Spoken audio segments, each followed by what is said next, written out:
Right, there's my rucksack all loaded up.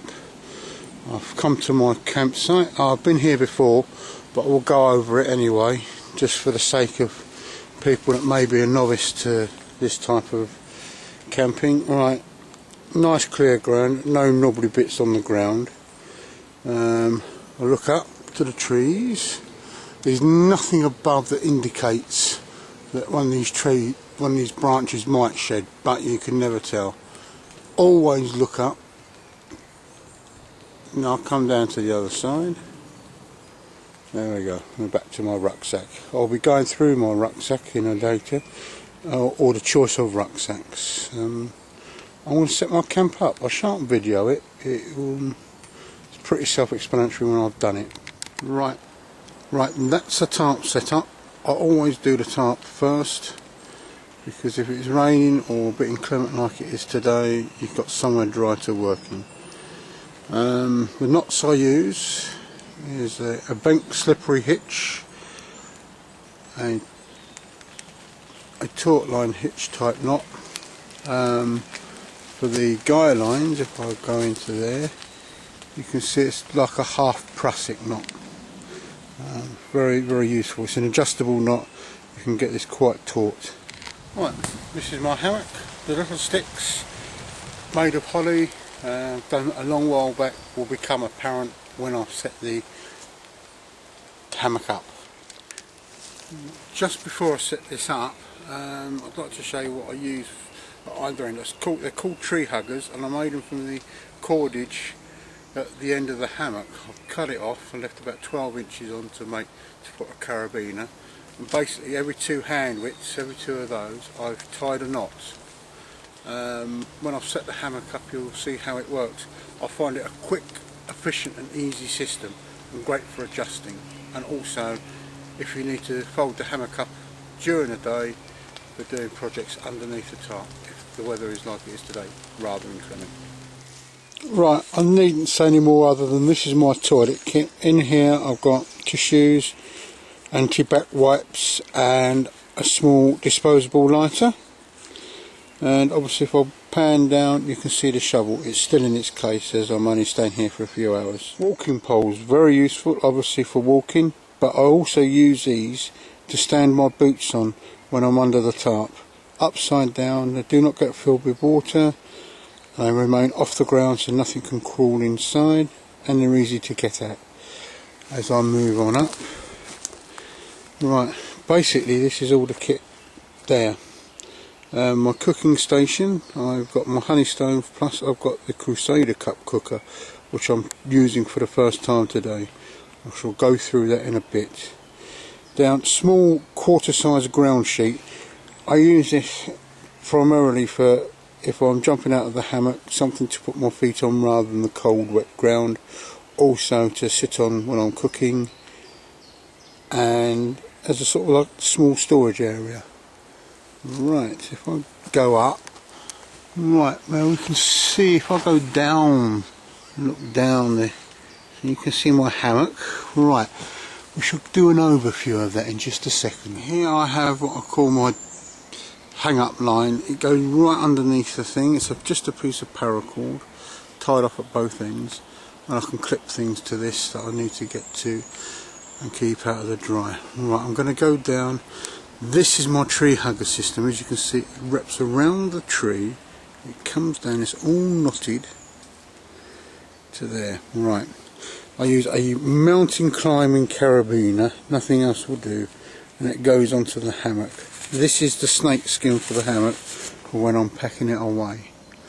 Right, the hammock I've got is a DD hammock. It's the travel hammock. Sorry, it's upside down.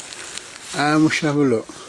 Right, the reason for the holly sticks spreads out the integral mosquito net. Comes up, bungee cord, which comes with the hammock. This I did myself. A half prusik knot into that, or a prusik knot onto that. You can stretch it quite tightly. Right, going inside. Obviously, as my sleeping bag's already tied up, I'm not going to unravel it today. and that's my night things. Set of long johns, cotton t-shirt, cotton socks. It saves me having to climb into a sleeping bag liner. The actual, very useful, this pocket. Puts your sleeping mat inside and you do not have to worry about it slipping in and out. My only drawback was when I was up in a Lake District. I was camping on a hill. The wind was blowing up the hill and it blew water into the envelope, but that was of no consequence, so I sorted it out. You've got double zips on either side. You can pull it from that side or that side, and you've got it on the other side of the hammock as well. So you can actually pack the mosquito net away or roll it up during the day when you're not using it and just sitting there. Of course, at this end I've got the tree huggers again.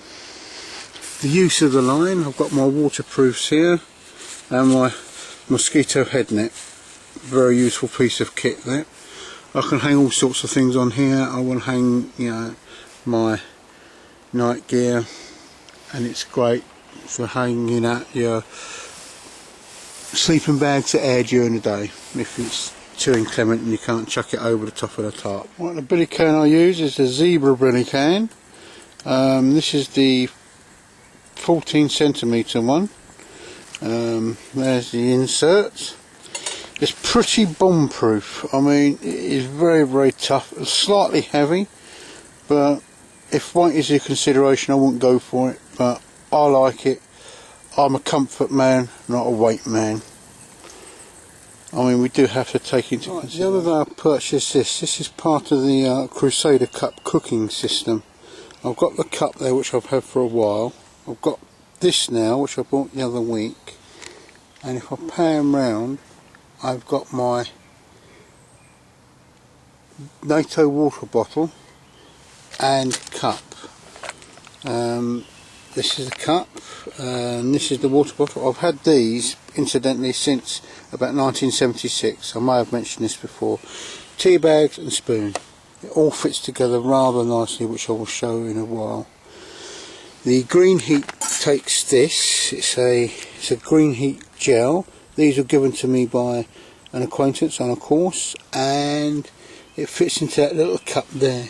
I've made a modification in which I can fold this back like so, and I can drop a Trangia burner into it and put this upon the top. It works quite well, though I've got to make a windshield for it, which I'm going to have to acquire some large beer tins. It'll be a scavenging job again and stitch them together, and there we go. It worked quite well yesterday when I tried it. I just needed the windshield because it was quite windy yesterday. Right, that's the ethanol gel packet open. Yeah, it's got quite a pleasant smell, a bit like rum really, and I'm quite partial to a slurp of rum now and then. And I shall light it up and get myself a brew on the go. Inside the mesh kit contains 2 stock cubes, some herb salt seasoning, some spicy herb salt seasoning, and Tabasco sauce just to spice it up. The only thing that's really missing is the Marmite. Got to get a small container for that.